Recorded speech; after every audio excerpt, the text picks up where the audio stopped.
me I'm the member of Regional Council who's charged with trying to keep Roger Anderson kindler and gentler. Unfortunately,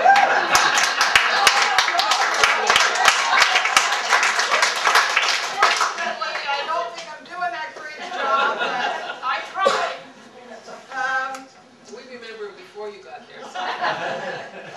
Anyways, I've been, as they said, I've been in municipal government for a long time now, and it was really a challenge when I got started.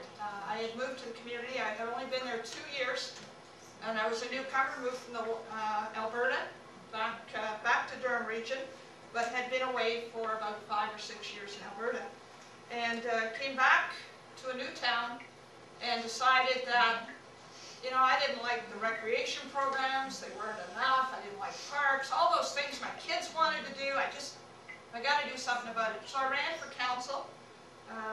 There were 5 people running. They said, you'll never get elected. You've only lived here 2 years. It's a small, old, rural town. You're never going to get elected. You don't have any family here. And lo and behold, I got elected. And I just have been able, fortunately, to keep getting elected every year since, or every election since. I think one of the challenges I have, I was one of 7 children, and I learned at a very early age to argue politics at the kitchen table. And I'll tell you, the discussion of politics in our house really is the basis of your social conscience, if you want. And it's very important to talk around the house about politics.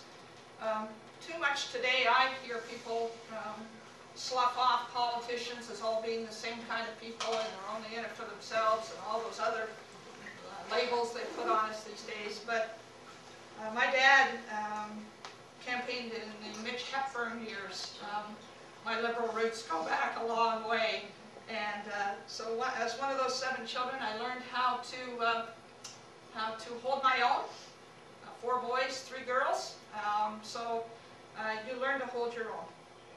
And I look at the panel I'm with today, and I was delighted to be asked because they represent all levels of government. And as Judy mentioned, it also is not just about the political wing. We've got to always talk about the administrative wing too.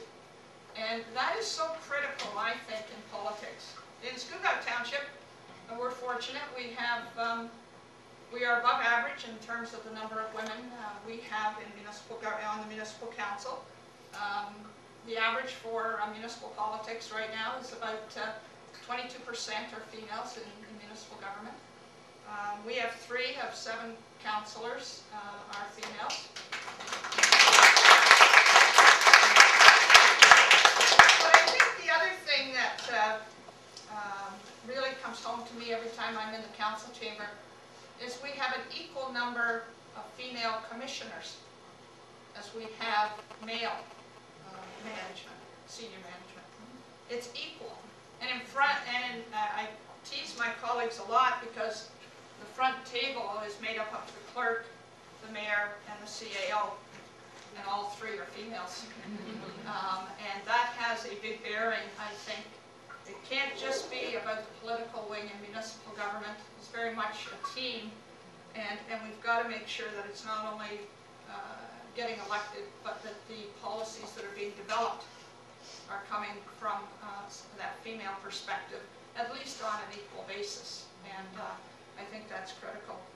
I'm very fortunate that Judy mentioned our male colleagues in the business, and Mayor Ryan is here, and I've known Dave for a long, long time. In fact, I think we worked back in 1990, the year that it was very hard to get a Liberal election.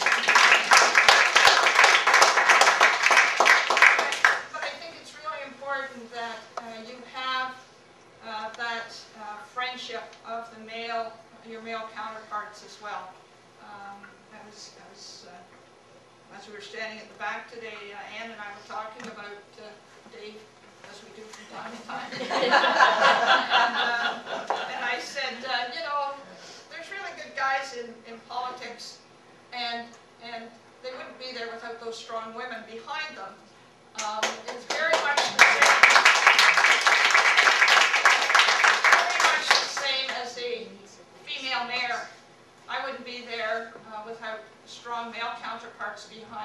helping me, including my husband, who's just a saint.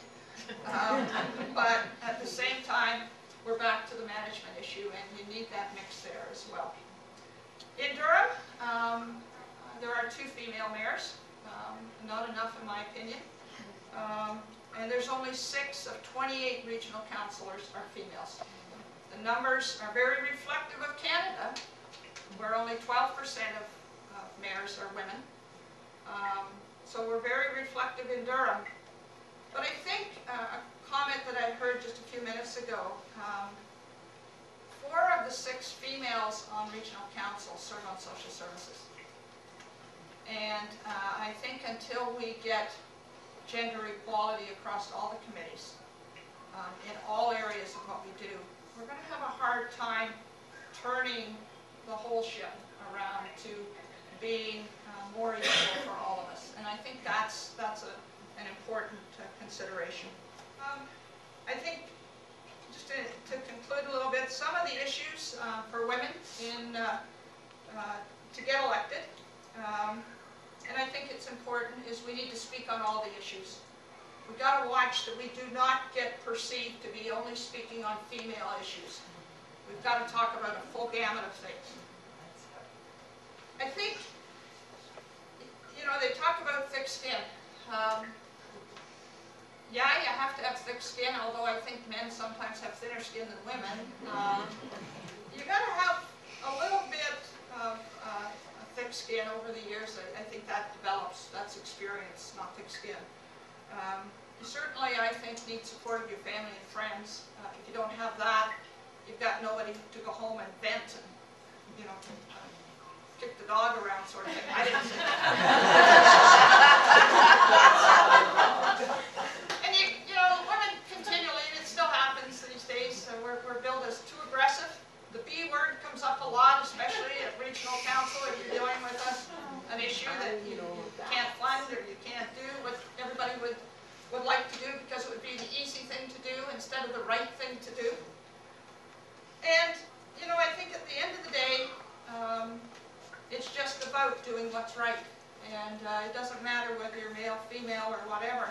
I think I encourage as much as I can and mentor as many females as I can to get into politics, but I mentor males too, and if they want to get involved in the process, I think it's just as important. I think when you stack us up against each other, we don't need special consideration. We can stack up and do just as good a job as anybody else.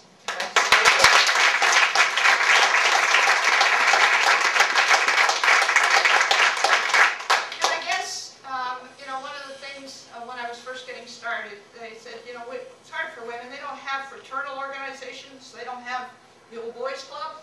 You're right, we don't. But we do have female friends, and we do have female organizations, such as this one. And we do have ways that we can connect. And Wednesday night this week is my girls' night. And we go out and just sit around and talk about all those pressures in our life. And family will come up, and jobs will come up, and certainly in this day and age for a lot of us, care of our aging parents will come up.